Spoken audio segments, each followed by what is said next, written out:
तो जैसा कि आप सब जानते हैं कि कल से शुरू होने जा रही है इंडिया वर्सेस साउथ अफ्रीका की सीरीज। ये शुरू हो रही है 10 तारीख से और 14 तारीख से पाकिस्तान की सीरीज शुरू हो रही है ऑस्ट्रेलिया के अगेंस्ट, जो कि इंडिया के लिए अफ्रीका खतरनाक है तो पाकिस्तान के लिए ऑस्ट्रेलिया बड़ा खतरनाक है। और पाकिस्तान का तो कुछ ज्यादा ही बुरा रिकॉर्ड है ऑस्ट्रेलिया के अंदर। प्रिडिक्शंस का टाइम आ चुका हुआ है, पाकिस्तान वर्सेस ऑस्ट्रेलिया में भी टाइम है तो उसकी बाद में करेंगे एक दिन पहले। खैर, इंडिया की कल से शुरू होने जा रही है इंडिया वर्सेस साउथ अफ्रीका की T20 सीरीज। इसका प्रीव्यू भी करेंगे। वुमेन्स आईपीएल की ऑप्शन चल रही है अब्दुल्ला भाई, वुमेन्स आईपीएल। हम एक तरफ बात करते होते हैं कि हमने पीएसएल को आईपीएल से ऊपर पहुंचाना है, ऐसा ही बात करते हैं। उनकी वुमेन आईपीएल ने पिछले सीजन जब हुई थी ना, पीएसएल की ड्यूरेशन के अंदर ही हो रही थी और रज के व्यूअरशिप भी वुमेन्स आईपीएल ने ली थी। और वुमेन्स आईपीएल में जो उनकी औरतों को पैसा मिलता है ना, वो आपकी मुझे पता है उससे जिसको कहते हैं ना ऊपर चला जाता होता है। अगर मैं बात करूं तो मैं आज भी देख रहा है 10-10 लाख जिसकी बेस प्राइस है, 2-2 करोड़ की वो लड़कियां बिक रही हैं, 2-2 करोड़ की बिक रही हैं। तो पैसा वुमेन्स आईपीएल में भी अन्य वाला लग रहा है। और कुछ जो बड़ी खिलाड़ी होती है वो तो वैसे भी 3-4-5 करोड़ की तो आराम से उनके पास होती हैं। ज्यादातर हर किसी की कोशिश है ऑस्ट्रेलिया की लड़कियों को लेने की, क्योंकि ऑस्ट्रेलिया की जो लड़कियां होती हैं हमेशा ट्रॉफीज जीत जाती होती हैं। तो मैं देख रहा था वुमेन्स आईपीएल के अंदर आराम से 2 करोड़ 1.5 करोड़ पाकिस्तानी, मेरा ख्याल है 5-6 करोड़ बन जाता है। तो आपके बाबर, नसीम, शाहीन को टक्कर दे रही है उनकी लड़कियां। आपके बाबर और शाहीन को 6 करोड़ मिलता है पीएसएल खेल। अब जाके मिलना शुरू हुआ है। अब जाके मिलना शुरू हुआ है। तो आप हिसाब लगा लें, उनकी वुमेन टीम को ही आईपीएल में ही इतने तरह पैसे मिलते हैं। कुछ ज्यादा ही पैसा है और इनके आप पास। देखें, ये अच्छे बोर्ड की निशानी होती है। ये वुमेन लीग का एक जो थ्योरी थी ना, ये निकली, ये रमीज राजा ने सोचा था इसके हवाले से। उसने सिर्फ रमीज राजा ने सिर्फ बात की थी कि हम ये सोच रहे हैं, हमारा ये ना, हम इसके ऊपर काम कर रहे हैं, वर्किंग कर रहे हैं, तो हम ये जल्दी इसको शुरू करेंगे। लेकिन देखें अभी तक हमारी कोई इस तरह का सीन नहीं हुआ। और उनका जो है वो माशाल्लाह उन्होंने दूसरा सीजन आ गया। देखिए, सबसे बड़ी चीज ये है कि हम लोग मुकाबले अपने आप को लीग को बड़ा मुश्किल से बचाया हुआ, बिग बैश से, बांग्लादेश लीग से, फिर इंटरनेशनल लीग ने आके बड़ी टक्कर दी हुई, अफ्रीका की लीग ने बड़ी टक्कर दी हुई, आईपीएल तो वैसे ही होती है। इनके बावजूद बड़ी मुश्किल से लीग को संभाला हुआ है। लेकिन जो वुमेन्स आईपीएल है ना, ये होती है, मसला ये पीएसएल के टाइम के अंदर होती है। तो इस लीग ने पहले सीजन के अंदर काफी ज्यादा हर्ट किया था। जो थोड़े बहुत लोग इंडिया के अंदर पीएसएल देखते थे वो भी वुमेन्स आईपीएल देखने लग गए थे। आप ये देख लें कि आईपीएल, वुमेन आईपीएल जो है वो, उसका इतना कैलिबर पहले सीजन में ही था कि वो पीएसएल के 8वें सीजन को टक्कर दे रही है। बिल्कुल। तो हमारे यहाँ आप स्टैंडर्ड देख लें कि उनका कितना जबरदस्त और बड़ा तरह उन्होंने ऊपर हाई स्टैंडर्ड रखा हुआ है। और ये एक तरह से मैं कहता हूँ कि जरा शर्म की बात भी है पीएसएल के लिए और हमारे लिए। अच्छा देखो, औरतों की लीग के अंदर ऑप्शन हो रही है या मर्दों की लीग में ऑप्शन नहीं हो रही? भाई तो बात है, कहते हैं ना, देखें इंडिया ने अब पैसे को बहुत इन्वॉल्व किया हुआ इसमें। और इतने जब पैसे आप प्लेयर्स को दे रहे हैं ना, उन्होंने तो फिर आना ही आना है। ऑक्शन में ऐसा ही होता है। हमारे यहाँ कराते हैं ड्राफ्टिंग, उसमें फिर अवाम आती नहीं है। मीन राजा पिटता रह गया बेचारा के यार ऑक्शन करा लो, ऑक्शन करा लो। अब देखो ना, अब यही मोहम्मद आमिर अगर ऑक्शन के ऊपर होता, हर फ्रेंचाइज करोड़ों रुपया लगा रही होती आमिर को खरीदने के लिए। मैं भी वही देख रहा था, बीसीसीआई ने महल कितना 22,000 करोड़ कितना कमाया है? 28,000 28,000 करोड़ कमाया यार। नहीं, उनकी जिसको कहते हैं वो वर्थ आ रही थी मेरा ख्याल है बीसीसीआई। हाँ वो, और पाकिस्तान की है चौथे नंबर पे 458 करोड़, ऑस्ट्रेलिया है 600 करोड़ पे, तो इंग्लैंड है 490 के करीब करोड़ के ऊपर। तो ये पाकिस्तान के कोई पीछे नहीं है, पाकिस्तान चौथे नंबर पे आता है यार। लेकिन फिर भी मेरा ख्याल है कि पाकिस्तान में इतना, इन लोगों में पीसीबी में भी इतना पोटेंशियल जरूर है कि वो ऑब्वियसली वो बीसीसीआई को तो पार नहीं कर सकते, लेकिन एटलीस्ट मुझे लगता है कि ऑस्ट्रेलिया को पार जरूर करना चाहिए पीसीबी को, और ये कर भी सकते हैं, इनको करना चाहिए। तो हमारे पास बड़ी अच्छी एक लीग है। लेकिन आप पता क्या है, पीसीबी ना बड़े स्टेप लेने से कतराता है, पीसीबी बड़े काम करने से कतराता है। बीसीसीआई को देख लें आप, किस तरह ऑक्शन करवाया, ऑक्शन के साथ वो आईपीएल को लेके चल रहे हैं। पीसीबी को इतने 3-4 साल हो गए हैं। पब्लिक भी बहुत कह रही है और बाकी भी बड़े लोग कह रहे हैं कि इसमें आप ऑक्शन लेके आए, लीग काम जरूर करेगी। देखिए पाकिस्तान की जो पब्लिक है ना, वो भी बड़े प्लेयर्स को देखना चाहती है। अब आप देख लें, ऑस्ट्रेलिया के सिर्फ 2 प्लेयर्स ने इस दफा साइन अप किया और उनको कोई जानता ही नहीं है। मुझे नहीं पता, एटलीस्ट मुझे तो नहीं पता कि वो कौन है। तो जब एक प्लेयर्स को जो देखें फॉरेन प्लेयर्स को तो लोग देखने आते हैं स्टेडियम में। तो जब लोगों ने इस तरह के प्लेयर्स आने हैं और इनको फिर देखने कहाँ आना है लोगों ने, मुझे बताएं यार। फिर आपकी लीग फिर कामयाब भी नहीं होती। जितना आपका जितने बड़े कम प्लेयर आते हैं, ब्रॉडकास्टर भी आपको फिर उतने पैसे नहीं लगाता लीग के ऊपर। तो ये बात आ जाती है।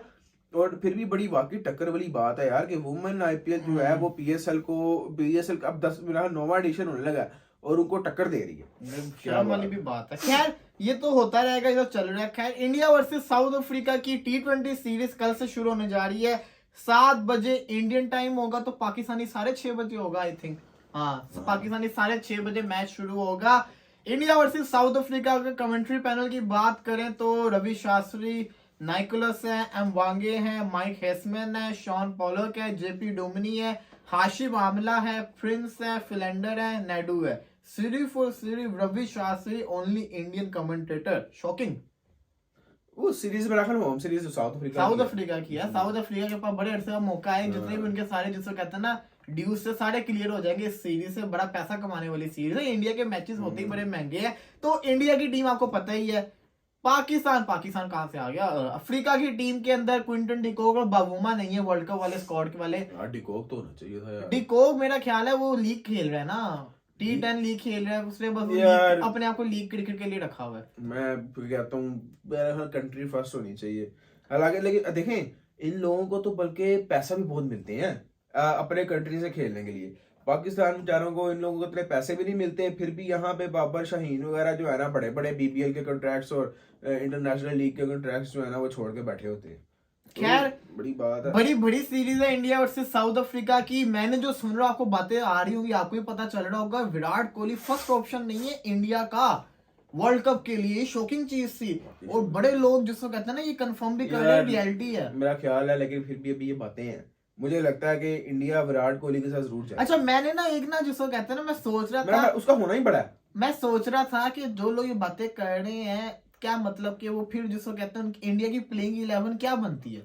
यार मेरी बात सुने ना आप, ये उसी तरह के लोग हैं जो यहाँ पे कुछ लोग होते हैं वर्ल्ड कप से पहले वो जो शोर मचाना शुरू कर देते हैं ना कि ये नहीं होना चाहिए टीम में, ये वो नहीं होना चाहिए। हालांकि बोर्ड की तरफ से ऑफिशियली ऐसी कोई स्टेटमेंट नहीं आई होती। बोर्ड ही तो मुझे लगता है छुड़ियां 6 फेरता है पीछे, अपने एजेंट्स को कहता है कि तुम लोग ये बातें खेलो, लोगों का पॉइंट ऑफ व्यू देखें। अभी लेकिन फिर भी क्या है, बोर्ड की तरफ से भी कोई ऑफिशियल स्टेटमेंट नहीं आया।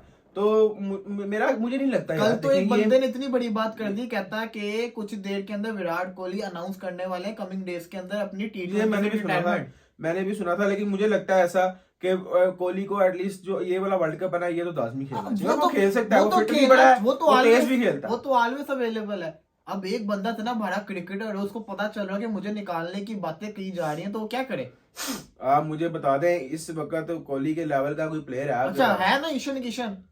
ईशान किशन का सोचा गया है कि वो तेज खेलता है। वो ईशान किशन वो टुक टुक की मशीन, वो तेज खेलेगा। मैं आपको बताऊं, मुझे आप अपने दिल पे हाथ रख के बताएं, क्या वो मैच जो विराट कोहली ने पिछले वर्ल्ड कप में 2022 में जो 2022 में जो एंड पे हारिस रऊफ को छक्का मार के मैच इंडिया को जिताया था, इस तरह का कोई मैच जिता सकता है? मैच में ईशान किशन 2 ओवर खेल जाता, बड़ी बात होनी थी। जहाँ पे रोहित चल रहा, जहाँ पे आप अपने बड़े मेन प्लेयर को जो 15 साल से 12-13 साल से खेलता आ रहा है और इतने मैच जितवा चुका है, आपको इतने मुश्किल मैच जितवा चुका है, उसको आप कैसे कंपेयर कर सकते हैं जो अभी जिसका करियर भी सही स्टार्ट नहीं हुआ? किशन है ना, ये KL राहुल पार्ट 2 है। जब तेज खेल लो तो इतना मारेगा, लेकिन ज्यादातर आपको पता ही, मैं शुरू से एक ही बात कहता हूँ, 10 में से सिर्फ 1 मैच जितवाएगा, 9 मैचेस ये हरवाएगा। मुझे याद है। ये बड़ा स्लो खेलता होता है और उसको रखा जा रहा है कि नंबर 3 पे हमें अग्रेसिव बल्लेबाज चाहिए। वाह क्या अग्रेसिव बल्लेबाज यार, तो अग्रेसिव बैटिंग विराट कोहली भी करता है, अच्छी लेकिन ये है कि वो साथ लेके भी चलता है। अब सुनने में ये आ रहा है कि या तो रोहित या तो कोहली, आपको एक चूज करना है। यही बातें चल रही है कि दोनों ने में से ओपनिंग होनी है, नंबर 3 का नहीं सोच रहे, बेवकूफी कर रहे हैं ये लोग। मैं तो फिर कहूंगा कि विराट कोहली को नंबर 3 पे ही आना चाहिए और अपना रोहित शर्मा और गिल बनते हैं ओपनर। खैर ये तो वर्ल्ड कप वो रोहित शर्मा बड़ी आ गया। ये ऐसा दुख है, बार बार दिल करता है इससे बात करें, विराट कोहली के साथ ज्यादती हो रही है। खैर इंडिया एक मैं बात बताऊं, अगर इंडिया कह रहा है, ये बात कर रहा है कि इंडिया विराट कोहली और रोहित शर्मा को नहीं ना लेके जाएगा, तो मैं आपको अभी से बता देता हूँ, फिर पाकिस्तान इंडिया का जो मैच होगा ना वर्ल्ड कप में, पाकिस्तान जीत जाएगा। अरे हाँ, बड़े आराम से जीतेगा। क्योंकि जो एक एक पाकिस्तान के ऊपर जो इम्पैक्ट डालता है ना, वो सिर्फ कोहली ही डालता है। कोहली जीतता है, होता है बड़ा। हाँ, कोहली जिता के देता है आपको हमेशा चलो पाकिस्तान ये में। तो फिर अच्छा है, फिर ना रखो रोहित और हमेशा कोहली कोहली को। जरूर चलता है पाकिस्तान फिर का। ऐसा है कि अगर आप चाहते हैं रोहित कोहली को ना ही रखना तो ना रखे, फिर हम तो जीते ना वर्ल्ड कप में जीतेंगे, दूसरी जीतेंगे। दफा इनसे। ऐसे खैर, इंडिया वर्सेस साउथ अफ्रीका के मैच के ऊपर आते हैं। T20 सीरीज है, बड़े मुकाबले दोनों टीमों के, 3 मैचेस की ये सीरीज है। मैं अपनी प्रिडिक्शन बता देता हूँ भाई, मुझे पूरा यकीन है कि बड़ी बुरी तरह से, जिसको कहते हैं ना, अफ्रीका इंडिया का हाल करने वाला अफ्रीका के अंदर। हाँ, ये अगर इंडिया के अंदर सीरीज होती तो मैं कहता कि इंडिया बड़ी खतरनाक टीम है, लेकिन ये बच्चों को देख के अफ्रीका के अंदर जो उनका हाल होने वाला है, ये मुझे नजर आ रहा है। तो मैं जिसको कहते हैं ना, कहना तो मैं चाहता हूँ 3-0, लेकिन फिर भी मैं कह रहा हूँ कि चलो 2-1 से अफ्रीका ये वाली सीरीज जीत जाएगा, एक इंडिया मैच जीत जाएगा। अफ्रीका अपनी गलती कोई कर देगा, लेकिन अफ्रीका की टीम बड़ी खतरनाक है। और अफ्रीका के पास जो बॉलिंग लाइनअप है ना, बेशक अगर बाधा नहीं है, उन्होंने उसको टेस्ट मैच के लिए संभाला हुआ, लेकिन जो कॉर्जी है, इसकी पेस जो है अफ्रीका के अंदर, जब इसने बॉल देना ना मुंह के ऊपर, लग पता जाना है। फिर उधर से देखा जाए, मार्को जॉनसन लेफ्ट आर्म जो उनका तगड़ा बॉलर बना है वर्ल्ड कप में, जिस तरह उसने इंप्रेस किया है, वो नहीं पकड़ा जाना। अफ्रीका के पास बॉलिंग भी है, हेनरिक क्लॉसन, डेविड मिलर, जो 50 ओवर्स के अंदर T20 खेल रहे थे, वो क्या तबाही मचाने वाले हैं। तो मैं तो ये देख रहा हूँ, और कैप्टन भी एडन मार्करम है। मेरा ख्याल है कि ये जो सीरीज है ना, इंडिया के लिए बड़ी मुश्किल होगी। हाँ। क्योंकि इंडिया अभी जो ऑस्ट्रेलिया को हरा के आया है ना, वो अपने मुल्क में अपनी पिचेस पे, जिस तरह की आपको पता है इंडिया जिस तरह की पिचेस बनाता है, तो वो अपने हिसाब से बनाता है। तो वो अपनी पिचेस पे जो है ना, वो इस तरह वो जीत के आया है। और ऑस्ट्रेलिया की टीम भी वो टीम नहीं थी, बड़ी हल्की टीम थी। तो लेकिन यहाँ देखे ना, जिस मैच में मैक्सवेल आगे खेला है, तो वो मैच इंडिया वो हार गया था। हाँ। तो ये जो टीम है साउथ अफ्रीका की, ये इनकी मेरा ख्याल है कि 100% प्रॉपर टीम है। तो मुझे लगता है कि ये इंडिया के लिए बड़ा मुश्किल होगा ये सीरीज को जीतना। मुझे लगता आपको है। भी लग रहा है? मेरा 2-1 वोट है साउथ अफ्रीका। मेरा भी 2-1 साउथ अफ्रीका ही। 2-1 साउथ अफ्रीका। एक मैच इंडिया, इसलिए कि कोई ऐसा प्लेयर सिंगल हैंडली दम रखता है अपनी टीम को जितवा दे। जितवा हाँ, देगा। पर्सनली मैं जरूर चाहूंगा जायसवाल और रिकू सिंह और ऋतुराज को देखना अफ्रीका के अंदर, ये जो इंडिया के अंदर परफॉर्मेंसेस करके दिखा रहे हैं। रिकू सिंह को मैं देखना चाहूंगा, आईपीएल इंडिया में खेला, अभी सीरीज इंडिया में खेली। अफ्रीका के अंदर रिकू सिंह क्या वैसी हिटिंग कर लेगा जिस तरह के लिए वो जाना जाता है। और जायसवाल के ऊपर बड़ा, जिसको कहते हैं ना, इंडिया डिपेंड करेगा। देखिए, मैं प्लेइंग 11 बना रहा था, तो मैंने जो प्लेइंग 11 बनाई है उसके अंदर गिल तो ओपनर है।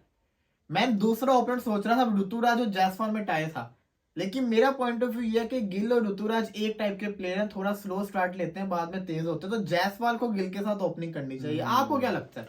मेरा ख्याल है कि आप बिल्कुल ठीक कह रहे हैं। और इस मुझे लगता है इस सीरीज में ना गिल भी इम्पैक्ट डालेगा। अच्छा, गिल के लिए बड़ी इंपॉर्टेंट सीरीज है। गिल को आप जो एक बात करते आ रहे हैं पिछले 1 साल से, कि गिल को मैंने बाहर के मुल्कों में देखना है। श्रीलंका में तो उसने परफॉर्मेंस करके दिखा दी थी, अफ्रीका के अंदर क्या परफॉर्मेंस दिखाया? मैंने बात की थी कि मैं गिल को आउट ऑफ एशिया देखना चाहता हूँ, परफॉर्म करता हूँ। तो ये अब वो आ गया है। एशिया में अफ्रीका सेम कंडीशंस होती है। ये अफ्रीका वो सीरीज आ गई है। ओडीआई के अंदर तो वो है नहीं। और ये वाकई गिल के लिए बहुत बड़ा इम्तिहान है कि वो इसलिए क्योंकि उसके साथ रोहित शर्मा भी नहीं है। क्योंकि रोहित शर्मा जो है ना, हमेशा गिल को ना एक कंफर्ट जोन में रखता है कि भाई मैं मार रहा हूँ, तुम्हें रिस्क और लेने की जरूरत नहीं है। तो यहाँ पे एक तरह से गिल जो है ना, वो एक थोड़ा सा सीनियर है बाकी मुझे लगता है कि ना गिल को चांस लेना गिल पड़ेगा। के ऊपर जो 2023 का जनवरी हाँ। फुल ऊपर आसमान चढ़ाई जा रहा था ना ऊपर, हाँ। अब 2023 दिसंबर में वो नीचे आने का टाइम आ गया हुआ है। क्यों? वो इसलिए मुझे लग रहा है, पहले तो देखें वर्ल्ड कप गिल के लिहाज से देखें इतना खास नहीं गया, तो ये वर्ल्ड कप भी नहीं इतना खास गया गिल के लिहाज से। और ये जो सीरीज है ना, अभी शुक्र है गिल ये ओडीआई के अंदर नहीं है। ओडीआई के अंदर वरना नंबर 1 रैंकिंग भी शायद खत्म हो जाती है शुभमन गिल की, क्योंकि बड़ा खतरनाक टूर है। T20 सीरीज के अंदर पता चल जाएगा T20 के अंदर गिल कैसी परफॉर्मेंस दिखाते हैं बगैर रोहित शर्मा के। जायसवाल को लेके कैसे चलेगा? फिर 1 डाउन के ऊपर आपको कोहली नहीं है, श्रेयस अय्यर है, नंबर 4 पे सूर्य कुमार यादव है। सूर्य कुमार यादव की कैप्टनसी भी बड़ी इंपॉर्टेंट है। अब्दुल्ला भाई बात दो क्या है, अभी तो लोग बातें कर रहे हैं कि रोहित शर्मा को कैप्टन बनाना है T20 वर्ल्ड कप में। What if Suryakumar Yadav as a captain सारी की सारी सीरीज ही जीत जाता है, 3-0 अफ्रीका को हरा देता है, फिर आप कैसे उसकी कैप्टनसी पे सवाल उठा सकते हैं? मेरा ख्याल है कि अब इंडिया को ना बीसीसीआई को आगे फ्यूचर की तरफ देखना चाहिए। रोहित शर्मा को टीम में मैं रखने के हक में जरूर हूँ, लेकिन मैं चाहता हूँ कि जो कैप्टन है ना वो कोई नया फेस हो, वो सूर्य कुमार यादव ही चले, वो मुझे उससे फर्क नहीं वो पड़ता। तो ये तो बड़ा मुश्किल है, हार्दिक पांड्या उनकी चॉइस होगी। अब देखिए नहीं, मैं नया फेस अच्छा पांड्या हो जाए, पांड्या हो मैं जाए, इस चीज यादव हो से जाए। एग्री नहीं कर रहा, क्योंकि मैं समझता हूँ कि रोहित शर्मा ने कुछ नहीं करना T20 के अंदर, जैसा कहते हैं ना, जो उनका रहा है T20 वर्ल्ड कप उनके अच्छे नहीं रहे, 2 एशिया कप भी नहीं अच्छा रहा था, T20 फॉर्मेट की बात कर रहा हूँ। वो अगर कुछ कर सकता है तो ऐसा कैप्टन ही कर सकता है, अदरवाइज अगर उसको ऐसा कैप्टन आप नहीं रख रहे तो फिर बीसीसीआई कभी भी नहीं चाहेगा कि रोहित शर्मा को टीम में रखे। वो उसको रखना चाहते हैं एज अ कैप्टन, क्योंकि उसने ओडीए का वर्ल्ड कप आपको फाइनल खिलाया और परफॉर्मेंस भी चल रही थी। लेकिन आप ये भी माइंड में चीज रखें कि एक बंदा जिसने पिछले साल T20 वर्ल्ड कप में ओडीए और T20 खेला हो, उसके बाद उसको वर्ल्ड कप में डायरेक्ट आप T20 खिलाएंगे, ये बड़ी अजीबोगरीब चीज है। बेशक वो आईपीएल खेल कर आ रहा हो, बिल्कुल ठीक है, लेकिन ये आईपीएल ही फैसला करेगा, सबसे बड़ी चीज ये भी है। हाँ T20 तो खेलेंगे ना लेकिन उसमें। इंडिया की कंडीशंस में और बाकी दूसरे मुल्कों की कंडीशंस में फर्क होता है, मुझे ये लगता है। और बाकी आपकी बात में बिल्कुल पॉइंट जरूर है कि एक बंदा इतने अरसे बाद T20 उसको अगर खिलाते हैं तो ये बहुत बड़ा रिस्क होगा। तो ये वाकई रिस्क होगा अगर देखें जिस तरह की टीम जा रही है ना, जो पहले ऑस्ट्रेलिया के टूर में थी और अब ये टूर में थी, मुझे लगता है कि बीसीसीआई की प्लानिंग में रोहित शर्मा T20 में नहीं है, मुझे ऐसा लगता है। मैं तो सुन रहा हूँ बातें, कोहली भी हो सकता है ना हो। बीसीसीआई ने कंफर्मेशन रोहित शर्मा ने पूछा, उन्होंने दे दिया उसको कि आप T20 वर्ल्ड कप के कैप्टन होंगे। अब ये आप पे है कि आपने कब आना है, कोहली की कंफर्मेशन ही दे रहा है। लेकिन अगर बाकी T20 में रखना है तो भाई फिर उसको खिलाओ।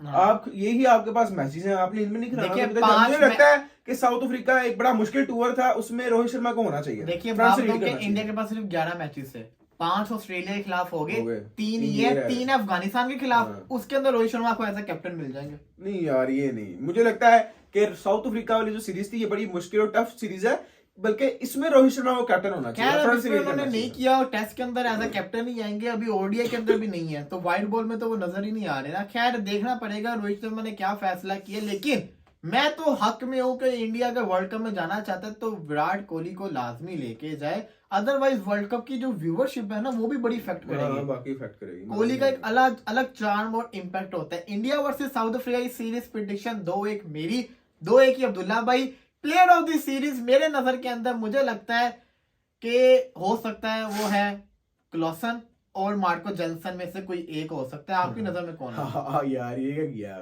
आपने तो बिल्कुल मेरे वाले नाम ले लिया। नहीं, आप सोच ले, कोई और सोच ले। मिलर भी है, कहते हैं कोटजिया भी है, इंडियन टीम में भी कुछ है, लेकिन जीतेगी तो अफ्रीका ना। हाँ, अफ्रीका। मैंने यार जेनसन का सोचा हुआ था, चले आप और मैंने क्लासन का भी सोचा हुआ था, लेकिन अच्छा। चले मैं जेनसन को करूंगा। जेनसन आपने पिक किया, तो आपने जरूर कमेंट्स के अंदर बताना। बड़े सारे लोग कहेंगे कि आप देखना इंडिया ये कर देगी, खैर पता भी चल जाएगा कल वाले मैच के अंदर। हम तो चाहेंगे हमें अच्छी क्रिकेट देखने को मिले, और अगर इंडिया मैच टफ होना चाहिए, अगर इंडिया अफ्रीका को अफ्रीका में हरा सकता है ये यंग टीम, तो फिर मेरी नजर के अंदर ये वर्ल्ड कप भी खेल सकती है। वर्ल्ड कप खेल हाँ जी, ये भी बात याद है। साउथ अफ्रीका में मेरा ख्याल है इंडिया ने बड़ा कम हराया। और अगर ये बुरी तरह से हार जाती है तो फिर आप देखेंगे सारे के सारे वापस आते हुए दोबारा से। फिर बीसीसीआई भी कहेगा नहीं विराट भाई आ जाए, गलती होगी हमसे, रोहित भाई आ जाए, गलती होगी हमसे। तो लेट्स सी, देखते हैं क्या होगा। एक चीज मैं कहना चाहूंगा, अक्षर पटेल पिछले 2 T20 में मैन ऑफ द मैच बने हैं, इंडिया को जितवाया।